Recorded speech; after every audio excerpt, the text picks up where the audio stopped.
Ladies and gentlemen, welcome to a new episode of Last Cloudia. So, we got a weird banner to discuss today. I'll go into that here in a bit. Buckle up. Alright, starting off with our newest character. This is going to be Mechanical Murren. So, this character in terms of stats has a lot of strength and a lot of defense, with int and mind stats being particularly low. HP stat is decent. So what's interesting though is he's resistant to all ailments except stun, which makes sense because of his typing. And then of course, as far as resistances, he has good resistance to both fire and wind, but of course very, very weak to thunder, which again makes a lot of sense. He's considered a machine-based character, kind of like what they did with Shift Merity. They're pretty much applying a similar thing here. So again, this all just makes sense in general. Now, as far as the skills are concerned, the basic thing to know here is that he's a fire DPS. I'm not going to go over the damage counts of each skill, but just know that he's a fire DPS character. That's a machine type.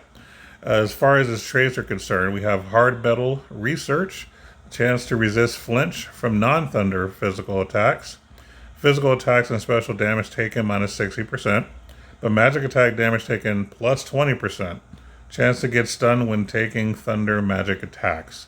Now, my assumption is if you have him at nil for stun, that might not affect him, but I'm not sure. This could be one of those things that might override nil, but I really don't know. It would take testing to be sure of it. So just something to think about.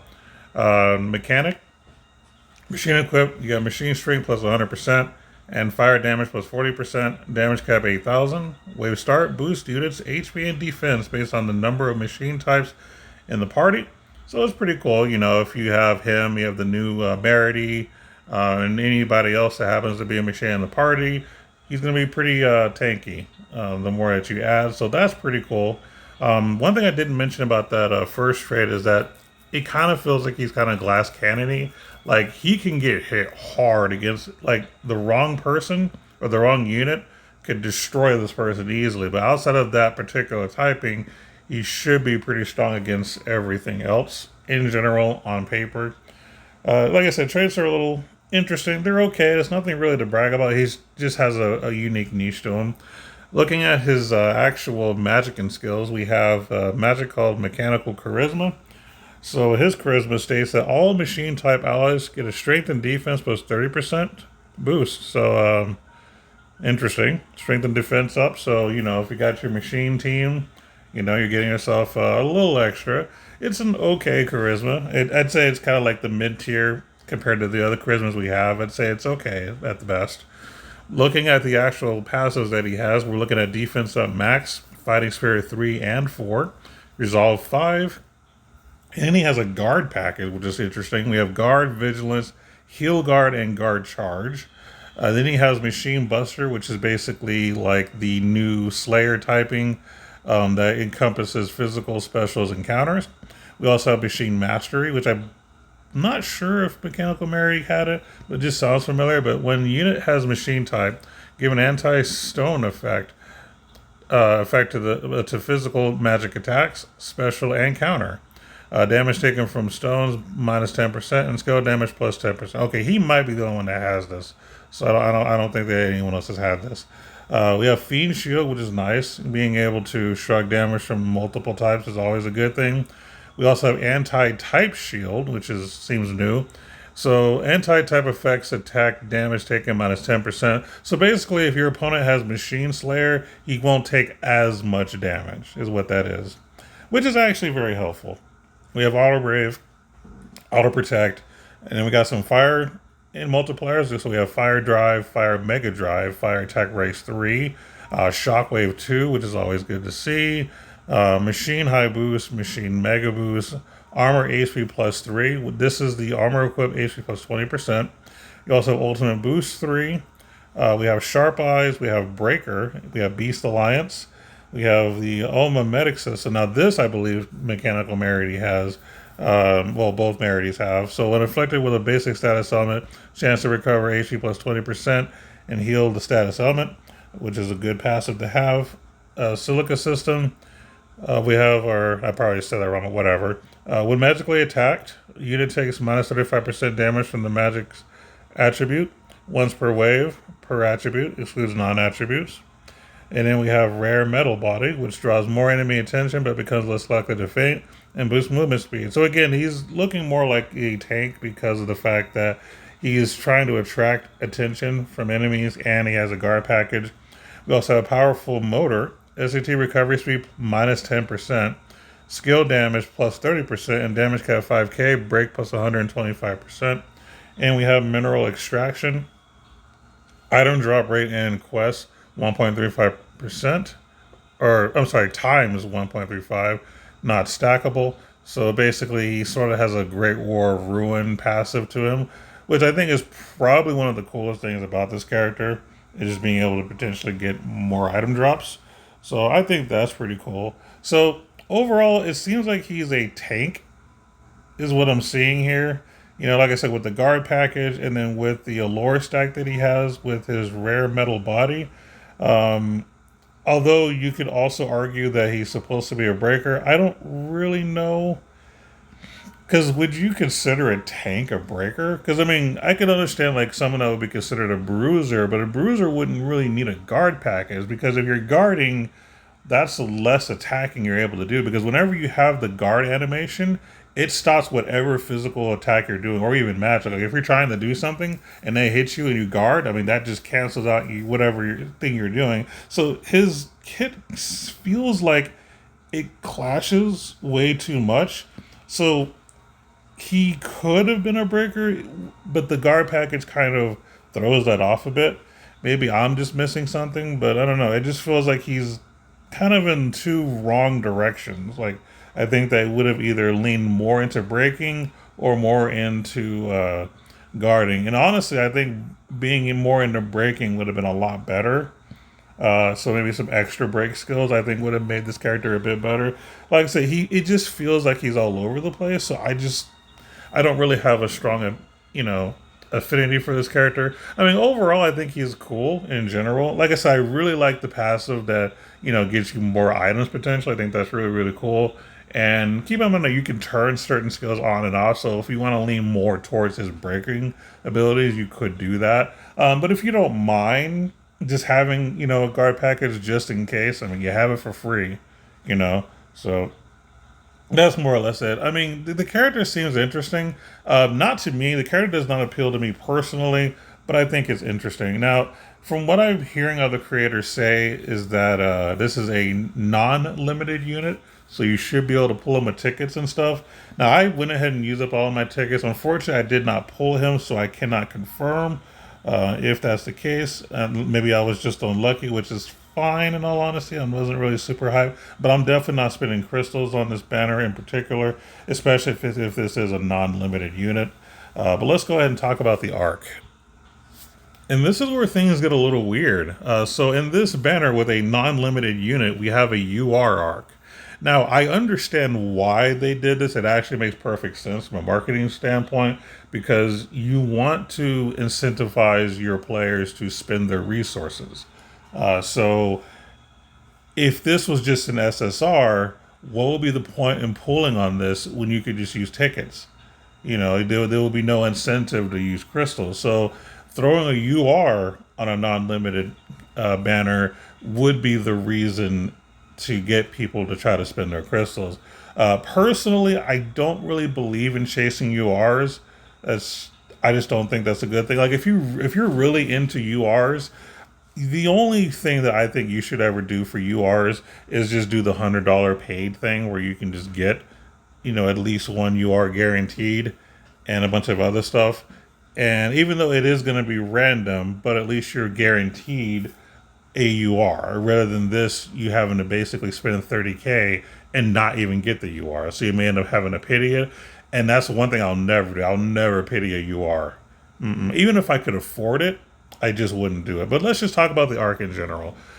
So the trait sets physical attack damage plus 15%, physical attack damage taken minus 10%. For 15 seconds from when an enemy attacks or activates a special, give all allies a damage taken minus 50% and then damage cap plus 1000 buff once per wave. When unit is alive, all allies skill damage cap 1000. This is actually kind of cool. I actually like the trait here. There's a lot that kind of goes on depending on the situation. Like the physical attack damage is 50% is by itself. You get that naturally, and of course you get a little bit of a defense buff. And then when your enemy does a special, which tells me that this arc is specifically for bosses, that's when like your team really gets a good buff of basically reducing some damage. So that's pretty cool. Now I don't know if this means that it activates after the special is finished. So I'm assuming that if let's say your enemy's doing their first special, you're probably going to take all the damage. But then after that, I think is when you're actually going to get that buff applied to you. I could be wrong. If it was just after the first hit, that would be convenient. But I have a feeling that that's not the case. And again, just in general, just having like the damage cap from skills is pretty cool. So yeah, I mean, it's a pretty interesting trait. I kind of like it. For skills, and this is at level 10, obviously. Holy War says all allies get HP cap plus 10k, recover HP, and then get a damage from bosses minus 50% buff, and a nullify insta kill buff, excluding some insta kill effects. Now, nullifying the insta kill buff, I wonder if that's going to be a level 10 thing. You probably won't be able to get this at level 1, is my assumption. But as far as the skill itself, it seems okay. I mean, if the damage minus 50% applies at level 1, that's actually kind of good. But I have a feeling that it's probably not that big. It's probably like 10% or something. So, like I said, it's okay. It doesn't really impress me too much, but it's okay. Let's take a look at the skills you can learn. So we have Proud Force, which you've seen before. Resolve up 2, that's good. Guard Vitals is good for your tank types in PvP. You have Vitality Phaser. You have God Buster. So now we're getting to see what the cost of these busters are. So basically for 12 SC, you're basically getting a Slayer for physical specials and counters against gods. 12 SC, the question is that even worth it? And honestly, I don't know. I don't think that I would go out of my way to spend 12 SC on this. It doesn't look like it's worth it to me. I mean, I think you're better off just having God's Slayer. Now, if something comes out in the future where like counter is like super duper, crazy, this might be worth it. But right now, I don't think 12 SC for Godbuster is worth it. I could be wrong, but I just don't see that. Giant Killing 2, I like that. And this is also 12 SC, so skill and special damage to bosses plus 20%, and then damage cap 2000. Okay, so this I actually like. It is 12 SC, but if you're doing this is something you only need to equip on bosses. So you're not going to use this like on just any content. This is going to be a very specific kind of setup. And for 12 SC to get 20% damage and 2000 damage cap, that's going to really help you knock down those bosses really quick. I actually like it. I think the 12 SC, is it worth it? It's debatable, but I would do it. I'll put it to you that way. I would spend the 12 SC on Giant Killing 2. So I'll give it props on that. And let's take a look at the actual item you can get. So this is going to be the Amulet of the Vow. So this is an accessory. You get 200 HP, 31 defense, 57 mind. Those are just okay. Damage from bosses minus 5%. That's good to see. When there are at least 2 living allies, damage from enemies minus 10%. Okay, cool. So you're getting, if there's at least 2 units alive, you're getting 10%, and then of course you're getting an extra 5% in terms of boss. So you're getting basically 15% as long as you have 2 allies alive with this equipped. Now, the real seller of this accessory is the Ailment Resistance. You get a +1 resistance to everything. And I'm talking about the poison, blind, stun, all that stuff. Getting a resistance to every status effect, that's awesome. That is what sells this particular item. Like, the trade is okay. It's nothing to brag about, but it's okay. The stats are, nothing really to brag about. But the ailment resistance, this is why this accessory is good, specifically for the resistances you're getting. This is 100% worth having. So I would say that the accessory is actually really good, specifically for that one reason. Everything else is just a minor added bonus. Overall, I think it's an okay arc. I think it's pretty cool. I like the arc trait. I do like Giant Killing 2 as far as something to learn. and then I do like the accessory. So like I said, it's a decent UR. I'll say that much. But yeah, like I said, the only thing that's weird about this banner is just the fact that you have a non-limited unit attached to a UR. Again, we know why they're just trying to get you to spend your resources. It makes perfect sense. I personally would not chase the UR, like I said earlier, but it's up to you. Everybody does what they do differently. And now we go to the credentials. So, something that I should probably talk about that I haven't really mentioned is that now that you can get these credential items in the Crimson shop, of course, I'm sure there's a question of is it worth even spending money on these items or should you just pick them up in the Crimson shop? So, personal opinion, it's going to depend on a few factors. One, how much do you really like a character? So, for example, Eliza, the shipped version, is one of my favorite characters. She's actually my favorite mage in the game currently. So, for her, when she came out, I got one of her items, and then when her second item was available on the Crimson Ore shop, I purchased it on the Crimson shop. So I only did that because she is one of my favorite characters. If this was just for any other character that I had, I wouldn't spend my Crimson Ores on it. In my opinion, the best thing to spend your Crimson Ores on is the UR Stardust. But if you're not a fan, if you don't care about URs, you don't chase URs, you don't collect URs, and you don't see yourself ever caring about upping your UR skills, then yeah, feel free to spend the Crimson Ores on your favorite character. I wouldn't do it for all the characters you have, but if you're a really diehard fan of a certain character, I see nothing wrong with it. Other than that, I think you're just better off just using your Crimson Ores on UR Stardust. So, with that being stated, is it still worth spending money?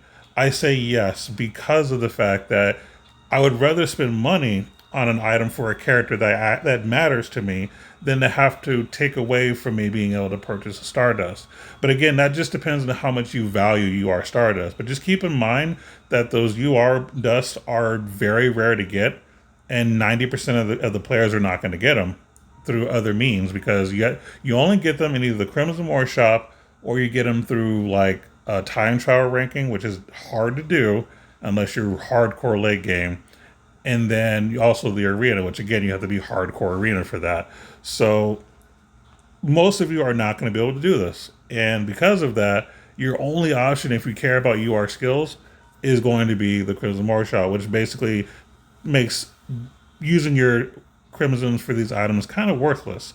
So I still think that there's value in, if you are a money spender, it's okay to use your money to get paid stuff to get the items that you want. But I would only do it if you care for the character or if you just happen to be spending money because you want to, invest in the game in general.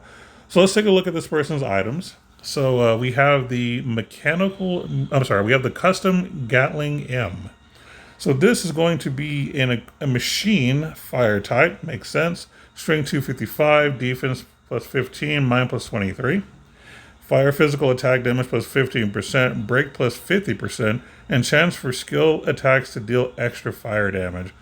Okay, so I actually like this arc, I actually like this weapon, and I'm going to explain why. So the physical attack damage with 50% for fire, it's fine. That's just an added bonus. The break plus 50% is okay. If you're dual wielding with this character, this actually means a lot more.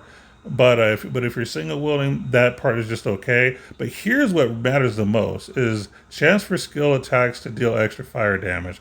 Now the problem I have with this is that it just says chance, which means it's not a guarantee.